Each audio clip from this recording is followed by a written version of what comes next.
And that lifestyle choice may have destroyed our credit, yes. It may have destroyed relationships, yes. It may have destroyed our backs from sleeping on couches between times when we could afford a place of our own, yes. But oh, the beauty, the soul, the whole wide world. We live for that connection between a poet and someone moved to touch their hand to their chest and whisper, oh. Between two people sitting cross-legged on dusty wooden floors, bathed in Joni Mitchell and candlelight at 3 a.m., heads bowed, hands held, knees touching.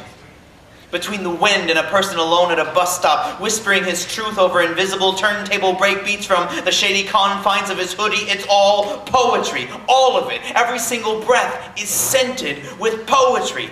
We will die penniless.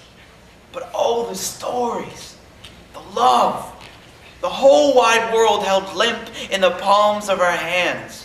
The smiles on our faces as we bid you all goodbye with a twinkle in our eyes and so many sweet, sad songs in our hearts.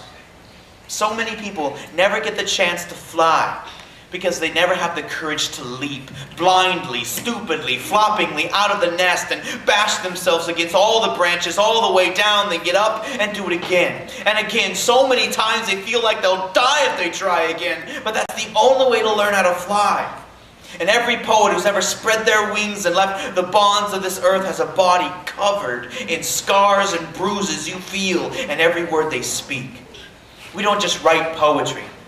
We live poetry. Warm noses on cold window panes leave haiku in frost.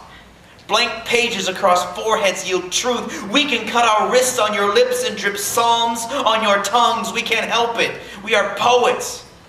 People chain themselves to desks and cage themselves in cubicles and trade their precious hours on this planet for scraps of paper and a gold watch and some fleeting notion of security. And we're the crazy ones, wasting time with moonbeams and seashores. We're the irresponsible ones, chasing fireflies and making love on rooftops. To hell with that.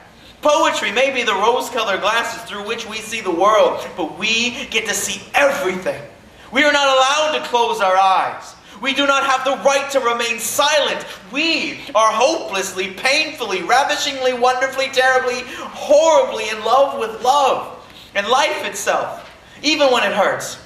Even when we cry and beg for it all to end. Even then it's all so very beautiful and real and perfect that we carry sunshine in our chests. Our rib cages cast shadows on the blind side of our skin. You can see ghosts dancing on our flesh if you squint. And we can guide ships to rocky shores just by towing the lips of the ocean and spreading our arms wide.